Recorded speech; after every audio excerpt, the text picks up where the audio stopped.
The J. Paul Getty Museum's collection contains two works on paper that foreground the global world in which 17th century Flemish artist Peter Paul Rubens lived and worked. On the left is Rubens's black and red chalk drawing of an East Asian man wearing opulent robes and a transparent headdress. And on the right is his oil sketch of an elaborately turbaned black African man portrayed at bust length. As a court artist and erudite diplomat who traveled extensively throughout modern-day Europe, Rubens participated in many cross-cultural exchanges. He often depicted in sumptuous detail the famous courtiers and wealthy merchants he met on his travels. But in this lecture, I explore the implications of less direct encounters and how Rubens responded to printed images and luxury goods imported to Europe from afar. In particular, I discuss how Rubens incorporated this fragmentary information into his own imagery, appropriating the clothing and physiognomies associated with distant lands to promote religious and political agendas back home in Antwerp. Rubens's depiction of an East Asian man is by no means a quick, small sketch. The cascade of shimmering silk robes and the headdress that allows light and air to pass through it are meticulously rendered on a large scale. The tightly cropped figure with a piercing gaze in the immediate foreground conveys a forceful presence. The cast shadow at right, together with the rosy red cheeks, ears, and lips, further animate the figure. Outlines of a merchant ship are visible in the distant background, at left along with two faint undulating lines behind the figure, evocative of the shoreline.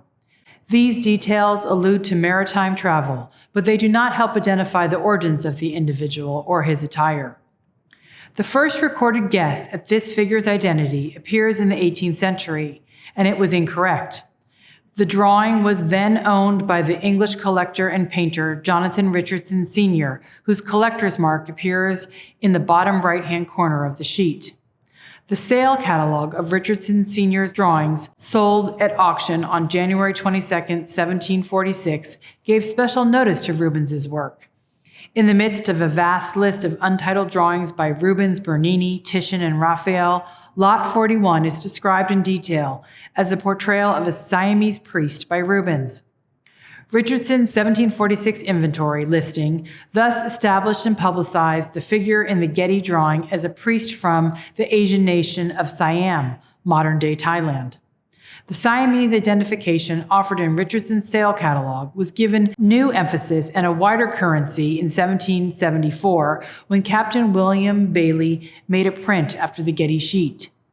As an amateur printmaker, art dealer, and connoisseur, Bailey made reproductive etchings of well-known Dutch, Flemish, and French artworks in English collections, transforming unique objects into images that could be reproduced and disseminated widely.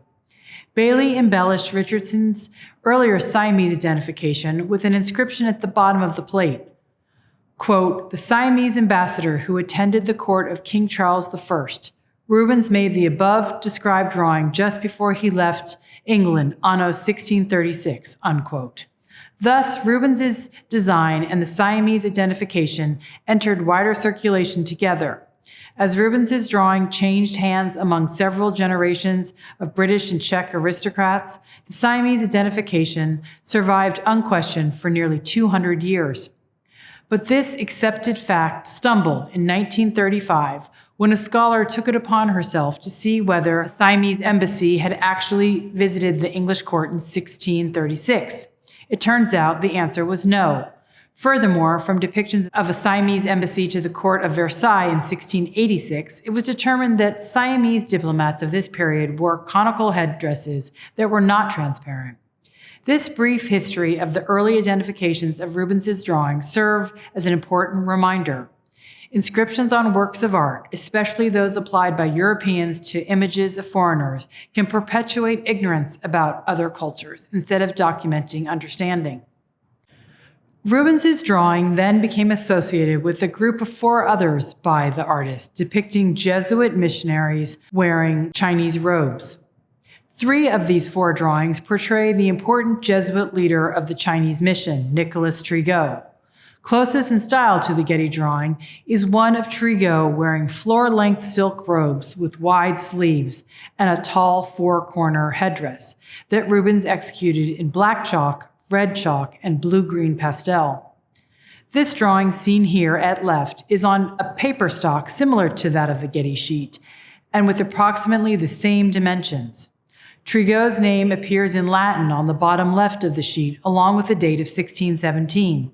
Unlike the Getty drawing, in which Rubens emphasized the dynamic flow of fabric, rendered the numerous pleats, scintillating highlights, and the voluminous quantity of opulent fabric encircling the figure in an extremely vivid manner, the drawing of Trigo articulates the folds and the shimmer and the sheen of the silk in a more matter-of-fact style.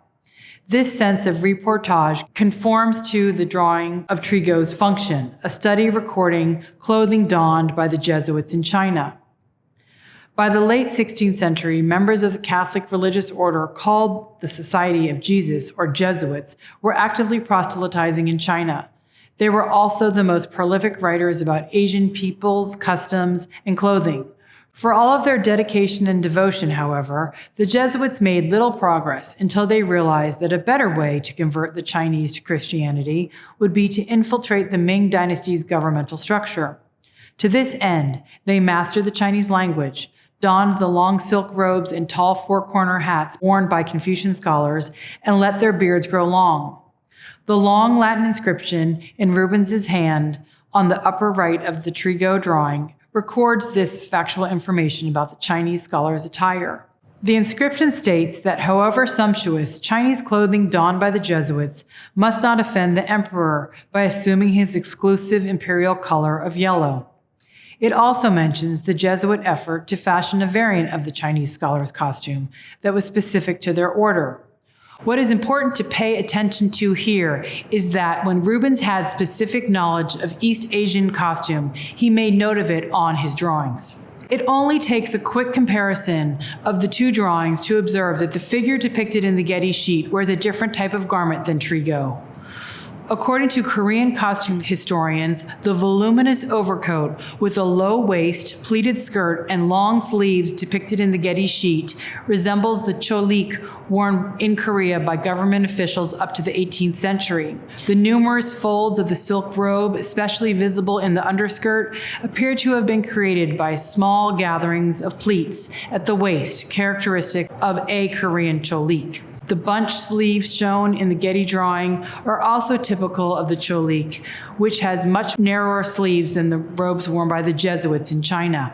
In addition, the transparent headdress in the Getty drawing resembles a Korean pangon, an open headdress in a square format woven from horsehair and worn in Korea by Confucian scholars at home. In an attempt to understand why Rubens depicted Korean and Chinese costume in the same series of drawings, scholars have postulated perhaps the figure in the Getty sheet represents a Korean Jesuit whom Nicolas Trigo brought back with him to Europe during a recruiting and fundraising mission from 1613 to 1618. No documentation has been found of any Asian Jesuit accompanying Trigo to Europe, however. Surely, if a recent convert from the little-known kingdom of Korea had traveled with Trigo on a publicity tour, his novel presence would have been worth mentioning, especially by the Jesuits themselves, as was commonly done. The association of the Getty drawing with Jesuit missionaries in China was overshadowed by another, more popular identification proposed in 1983. Immediately after the drawing was acquired at auction, a reporter from the Korean News Review postulated that Rubens's figure was a portrait of Antonio Correa, a formerly enslaved Korean man thought to have resided in Rome around 1606. This identification is based on a travel account written by the 16th century Florentine merchant Francesco Carletti. There, Carletti claims that he bought 5 Korean men at the Nagasaki slave market in Japan for a low price. After having the enslaved Koreans baptized, he took them to the Portuguese colony of Goa in India and set them free. Later in his text, Carletti states, and I quote, "I bought one of them with me to Florence. I think today he is found in Rome, where he is known as Antonio Correa," unquote. Carletti's mention of Antonio Correa in his travelogue certainly does not prove that Rubens drew a portrait of him when the artist traveled to Italy from November 1605 to October 1608. Typically, Rubens drew a detailed study of the sitter's head when making the portrait. A brief look at the Getty drawing makes clear that the head was not the artist's main focus. Furthermore, while in Italy, Rubens was primarily preoccupied with copying famous ancient Roman sculptures, as well as compositions by Michelangelo and Raphael, as many Netherlandish artists before him had done. During the age of Rubens, European knowledge of the distinct customs and clothing of Korea was virtually non-existent. Until 1594, when a world map showed Korea as a peninsula, European merchants described Korea as, quote, "an island above Japan with no certainty concerning its size, people, nor what trade there is," unquote. This lack of specific knowledge is further indicated by the first account of Korea published in Europe. In 1653, a Dutch East India trading ship, the Sperwer, was shipwrecked on Jeju Island in Korea. The survivors were taken hostage and remained in Korea for 13 years. Upon their escape and return to Europe, a member of the party, the Dutch merchant Hendrik Hummel, published an account of his captivity. Hummel's 1668 text conveys that European understanding of Korean culture was by no means straightforward. It is clear from his description of the shipwreck that Hummel had no idea where he was when the ship landed. Judging from the clothing worn by the soldiers who took him hostage, Hummel assumed he was on an island inhabited by Chinese pirates. Note here the slippage of identity between China and Korea, a common mistake in 17th century Europe. Upon the return of Hummel and his compatriots to the Dutch East India Company post in Nagasaki, Dutch merchants described them as being, quote, "dressed in a wondrous way with a boat of a strange fashion," unquote. Apparently, seeing Dutch men in Korean clothing struck the other merchants positioned overseas dumb. I dwell on this point to emphasize that when Rubens made the Getty drawing around 1617 back in Antwerp, its viewers would have mostly regarded the attire as markedly foreign, but not specifically Korean.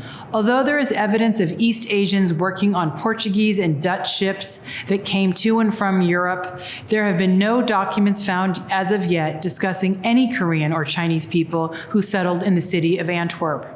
It seems worthwhile to posit that Rubens simply based his drawing on imported silk robes and a horsehair headdress, the very focus of the drawing itself. In the early 1600s, Antwerp was known throughout Europe as a city where expensive luxury goods imported from all parts of the world were traded, collected, and depicted. Some of these goods came to Antwerp from Spanish and Portuguese merchants, but others arrived worn on the backs of Jesuit missionaries, as we have seen in the drawing Rubens depicted of Trigot in 1617. Through his connection with Trigot, Rubens clearly had access to the Jesuit supply of artifacts imported from abroad, a collection that may very well have included Korean robes and headdresses. It is entirely possible that Rubens's Jesuit patron acquired Korean attire in Beijing during his visit there in 1611, or perhaps in Macau, China's trading post, on his way back to Europe in 1613. Korea had a tributary relationship with China, and 3 times a year, Korean and Chinese merchants traded in Beijing. It also stands to reason that Trigot, or one of his European recruits, could have modeled Korean garments for Rubens and spurred the artist's fascination with the never-before-seen attire. The Getty drawing signals an artist mesmerized with unfamiliar clothing. Every crease and fold, every shimmer and sheen was considered worthy of attention. Rubens was so concerned with his portrayal of the cascade of folds that the legs and feet assumed secondary importance. The left leg stops short of the bottom of the page, though the sheet does not appear to have been cropped at a later date. The strange truncated calves may instead register the artist's lack of knowledge about what would have been worn underneath this sumptuous robe. Rubens presented two options. On the right, voluminous leggings that echo the vortex of swirling silk robes above. On the left, a completely bare calf. This fascination with one aspect at the expense of another also occurs in the depiction of the headdress. Rubens was clearly captivated by a porous headdress that allowed light and air to pass through it, but he was not as interested in its structure. He did not employ cross-hatching to suggest that the headdress was made of woven horsehair. Instead, he used delicate parallel hatching to heighten the sense of transparency. Rubens also did not depict what was typically found underneath transparent headdresses, the long hair wound up in a topknot. Instead, the Flemish artist introduced wisps of short hair protruding from a headdress and a conical-shaped inner cap, inventing his own covering for the head. Entirely removed from the culture to which the novel silk garments and horsehair headdress belonged, Rubens fashioned the attire to his liking.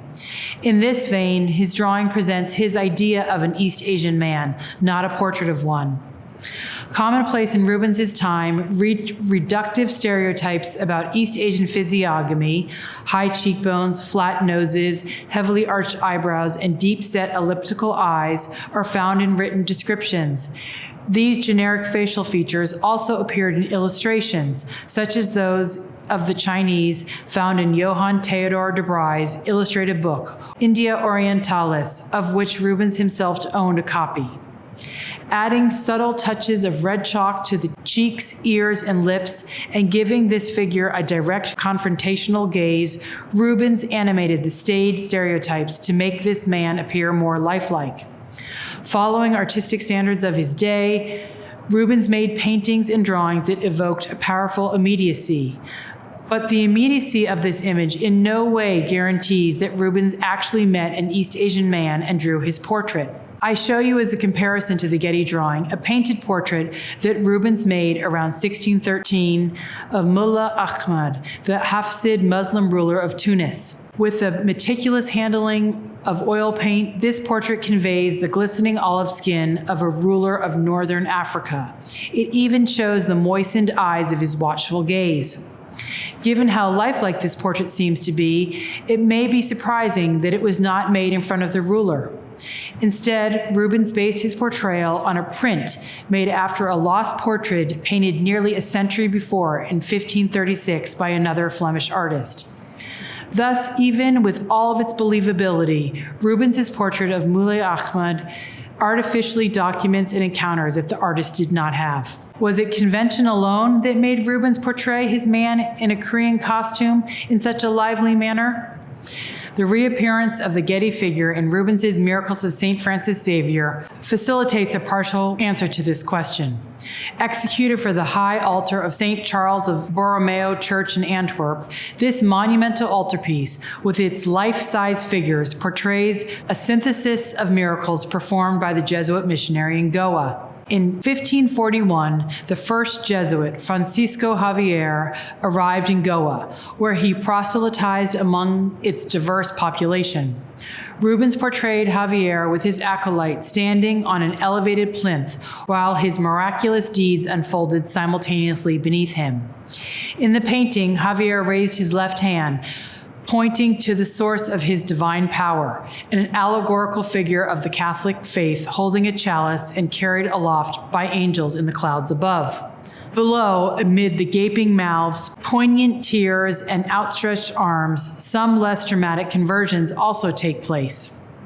Rubens placed a multiracial group of men in the center of the composition, representing priests from diverse non-Christian faiths. Among these men is a figure whose robes and headdress resembles those in the Getty drawing. Rubens adapted his solitary subject from the drawing to fit into a complex religious narrative. No longer shown with a ship in the background, here he is crowded with other non-Christians awakening to the Catholic faith. When Rubens began his painting, the Jesuit missionary had not yet been canonized or even beatified. It is most likely that the Jesuits commissioned this grand altarpiece full of drama and incident as a propaganda device to popularize Javier and fast-track his canonization. Accordingly, Rubens's Jesuit patrons appeared to have carefully supervised the artist's depiction of the saint's miracles. Rubens first presented the Jesuits with a small oil sketch modello illustrating his compositional ideas. The modello shows the clerics wearing Turkish turbans and kaftans. It appears that the Jesuits in Antwerp wanted Rubens to make specific reference to Goa by depicting a variety of clothing and hairstyles they actually thought could be found there. Rubens thus eliminated the figures in Turkish garb, substituting in their place priests wearing an array of attire that distinguished them from their Jesuit counterparts, including one wearing a transparent horsehair headdress and a gold-yellow silk robe modeled after those in the Getty drawing. In Rubens's painting, the depiction of unfamiliar clothing establishes a hierarchy of faith. Rubens portrayed Javier dressed in a somber black habit, indicating to Catholics in Antwerp his higher moral authority. In contrast, he showed the non-Christians dressed in brightly colored robes. Compared to Javier and his classicizing drapery that conforms to his purposeful stance and his dynamic rhetorical gestures, the priests of other faiths are arrested in their movement with their vibrant robes encircling them. Rubens depicted them awestruck and powerless, while Javier commands the divine light to strike down the pagan idol in the temple above them, signaling the literal collapse of their world order. Placed in the Jesuit church in Antwerp before Javier was canonized, this huge altarpiece was intended to encourage mass belief in the miracles the Jesuit leader had performed in Goa. Given its propagandistic mission, the painting had to be convincing. It was Rubens's job to create a believable portrayal of the missionary Francisco Javier and his power to persuade those of other faiths to convert to Catholicism. In the Getty drawing, one detects Rubens' initial encounter with imported attire and senses the artist's fascination and effort to describe the unfamiliar. There is no room for this mode of careful study in the propagandistic altarpiece, where the man wearing Korean traditional dress reappears. In the painting, the exoticizing garments become a way to identify a convert from a distant shore. To this end, Rubens altered the pose and the details of his original figure. He is now shown in profile, gazing up in awe at Javier and bearing witness to the missionary's miraculous power to persuade. Among the crowd of converts, the Getty figure gains legs and feet, as well as leggings and boots. The transparent headdress gets structural support and appears woven. The face becomes more individualized with a mustache and a goatee. Insofar as these features are different in the painting, the Getty drawing is not a typical preparatory study for the altarpiece. Instead, it functions as an independent study that was used to inform the depiction of a non-Christian priest in the altarpiece. While Rubens was occupied commemorating the Jesuit missions in China and Goa, he took a pause to consider Asian people on the other side of the globe. Who were these individuals the Jesuits were trying to convert, and what might they look like? How might their clothing differ from what the Jesuit missionaries wore themselves? This imaginative turn seems to have been inspired by a first-hand encounter with never-before-seen robes and headdress.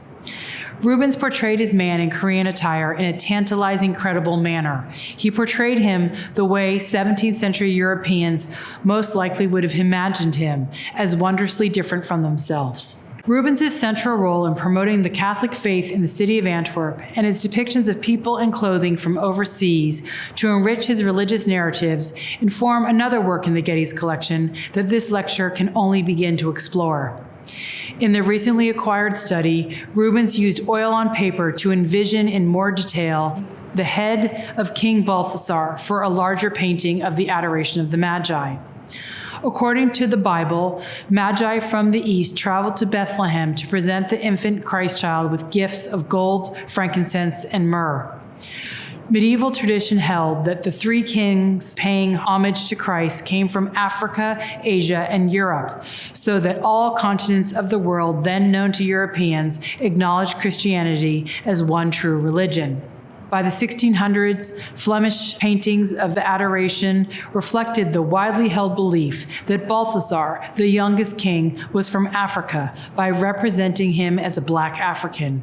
The biblical story of kings traveling from afar to pay homage to Christ, the newborn king, resonated in Catholic Antwerp, Rubens' home city and a center of global trade. Around 1609, when Rubens was in his early 30s and had recently returned to Antwerp from an 8-year sojourn to Italy, he received an important commission. The mayor of Antwerp contracted him to paint an Adoration of the Magi for the city's town hall. This large painting was intended to create a symbolic setting for the room where the 12 years truce between Spain and the United Provinces of the Northern Netherlands was signed on April 9, 1609. Antwerp, located in the southern Netherlands, belonged to an empire ruled by Catholic Spain. The importance of this truce cannot be underestimated, as it was an attempt to end an 80-year war between a small conglomeration of rebellious northern Netherlandish provinces and their Spanish Habsburg overlords. Rubens' monumental, multi-figured painting embodied the explicit hope that global trade would continue to flourish in the mercantile city of Antwerp when the peace was finally restored. Rubens used this oil sketch to refine the facial expression of Balthasar, who occupied a central position in his large painting. As was typical for the artist, he first made an oil sketch of the entire composition, roughly blocking out the placement of the main figures. He then made subsequent oil sketches and chalk drawings to further refine the expressions and poses of key protagonists. A comparison of the Black Magus in the larger preparatory oil sketch to the head study of Balthasar in the Getty's collection shows the subtle changes the artist made to his central figure's gaze and expression. Rubens further emphasized Balthasar's gaze directed to the side by carefully articulating his pupils. He also refined the expression intended to evoke the king's awe as he witnessed the infant Christ. Instead of gaping in astonishment, Balthasar has a slightly parted mouth that is more subtle in its expression, reflecting the spark of recognition that leads to veneration. Painted on ledger paper containing bookkeeping entries in Italian and Flemish that have yet to be deciphered, the Getty's oil sketch has script that permeates the Black King's bust, headdress, and face. This visible text indicates just how thinly Rubens applied the oil paint in certain areas, adding to the sense of immediacy. Rubens greatly worked up the portrayal of the Black King's face and turban. Grayish-white highlights model the figure's deep brown complexion and are especially noticeable on the left cheek, nose, and temple. A smooth application of brown paint to suggest the sheen of skin is enhanced by the rough texture of the white headdress that drapes around the head and neck. Rubens used thicker strokes of white oil paint over thinner layers to accentuate dramatically the folds of the turban. The contrast of light, dark, rough, smooth, thick, and thin creates a strong three-dimensional presence. Despite Rubens' lifelike rendering of physiognomy, this work was not intended to serve as a portrait in the conventional sense, that is, an independent work recording the likeness of an individual. An important question remains about who served as the model for this study of Balthasar. There are no documented visits of African royalty visiting Antwerp during the early 1600s, but the city was home to both freed Black Africans employed as servants and Black Africans enslaved by Spanish and Portuguese merchants. Much more archival research about the positions and rights of these men in Antwerp households is still needed. Rubens and his workshop relied on these individuals to inform their portrayals of Black Africans, as this example, also in the Getty's collection, shows.